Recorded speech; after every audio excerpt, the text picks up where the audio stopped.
2, 1, blast off. All right, everybody, I've got your undivided attention. Today, I'm going to talk about, what am I talking about? The intergenerational transfer of wealth.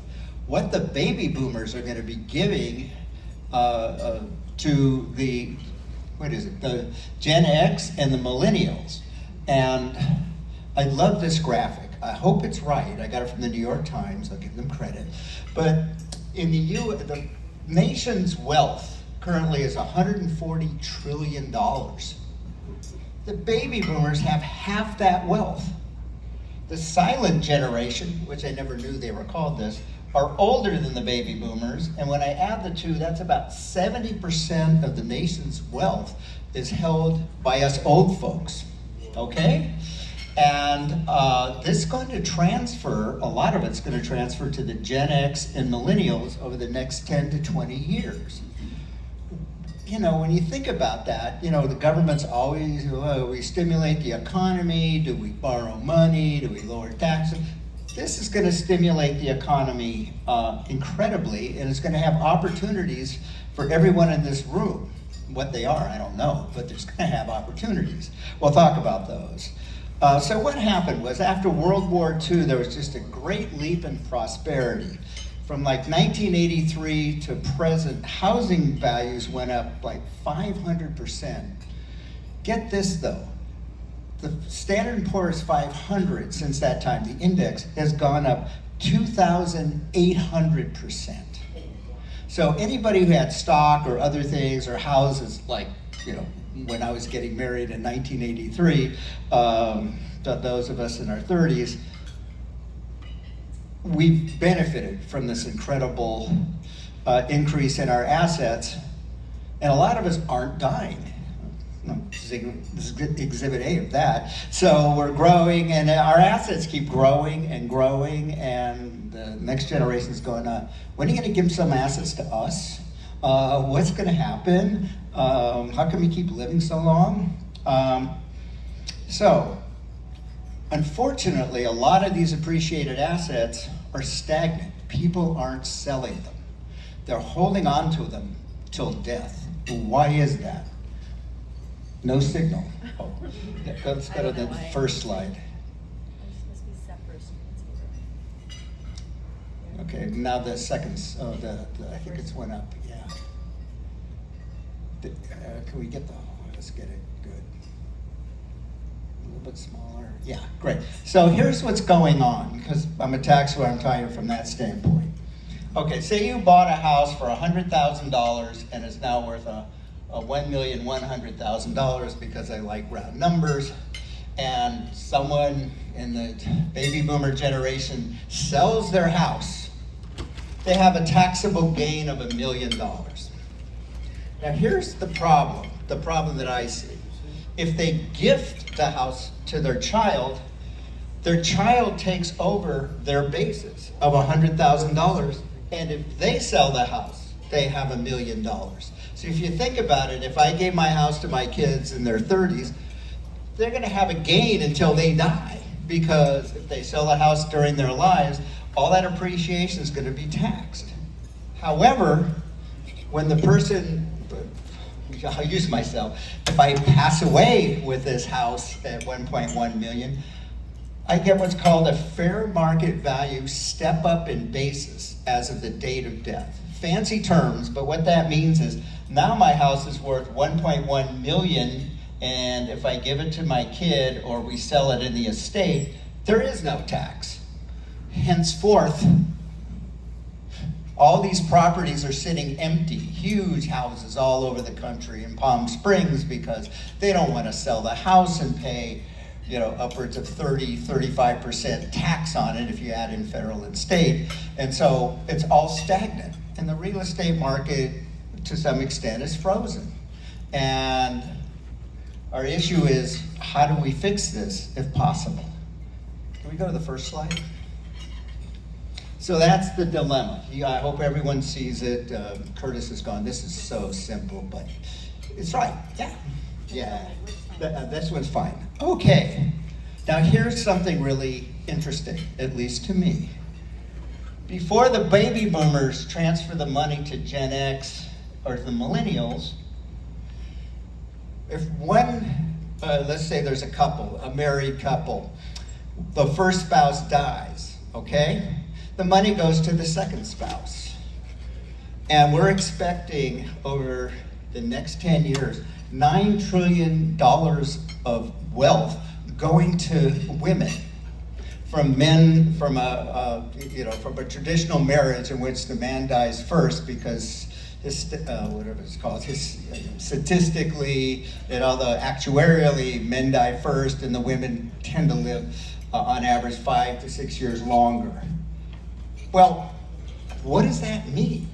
All of a sudden, women, not all of a sudden, they've been gaining wealth. Another statistic, over the past 7 years, the number of women millionaires in the world has doubled to 11%, okay?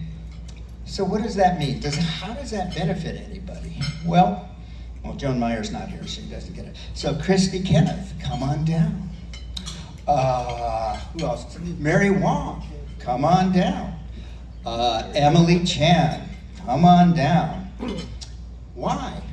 Well, according to an impeccable source, Emily Chan, women want female financial advisors. They trust them much more than I'm going to call them the Ivy League jock bros that are in the financial industry, according to a well-known source who will remain unnamed. So, what does that mean? That means there's an opportunity for the women in our financial services to market, to look at what's going to happen. Because this is an increase. Women have a lot of wealth anyway, but this is going to be an increase because of the date of death situation. And I'm just wondering, I saw that, luxury watches have been impacted by this. They're saying now they're making them much more feminine or unisex watches. Philanthropy is going to be affected. You can see some of the big billionaire philanthropists like, Melinda Gates, she's giving lots of money to women causes, and so is Steve Jobs' widow. She's doing the same. So that's going to be affected. I have some questions. Patrick, how will this impact your business? Will it impact it with vacations and social outings? The kind of cars people want? Does a woman really want to get into one of those giant Cadillac Escalades and try to jump into that? Will it matter the kind of drivers you have? Do you need female drivers for this? Just as an example, how's it going to affect Cunningham moving? Do they want to come see this guy come out to the house and give an estimate, or do they want to see a woman come out to the house? I don't know, I'm just speculating. Same thing with Cunningham moving, Tuck Air, or I guess they go by Atlas Heating. According to UBS, a dubious source at least, they say 45% of their new customers are women. 85% of their financial advisors are men. And again, we know there's a lot of problems there. I thought of Denise Forbes. She sells jewelry. But is that really what she does? Or is she an expert on what women want and need, and is her expertise something that she can monetize in the future as people try to figure out what is it to reach this? It's called the feminization of wealth. Okay, I can go back to my other slide. So I kind of found that interesting, and that's before money starts to transfer. So let's, the first one was it? Yeah, okay. So, I want to talk about this a little bit. Unfortunately, I didn't have the little icon for stock, but the problem here is, where's my problem? Here, if you gift the house to a child, they have to sell the whole house.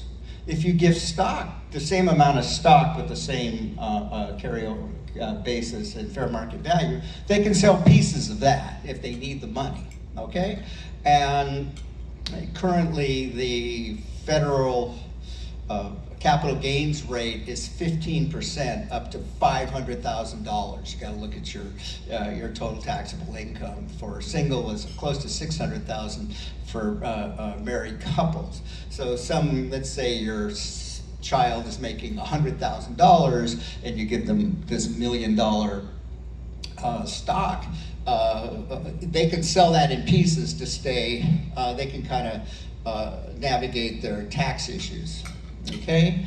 Again, I hope I mentioned that on this scenario, this happens when you're in a community property state like California and one spouse dies, the entire community gets a step up in basis to fair market value. It doesn't take the second spouse to die for that to happen. So my example with the women inheriting $9 trillion, if they're in California, when the husband dies, their estate is stepped up to fair market value so they can sell these appreciated assets with no gain from the date of death value. I mean, obviously if it's 1.1 million and they sell it for 1.2 million, they'll have a $100,000 gain.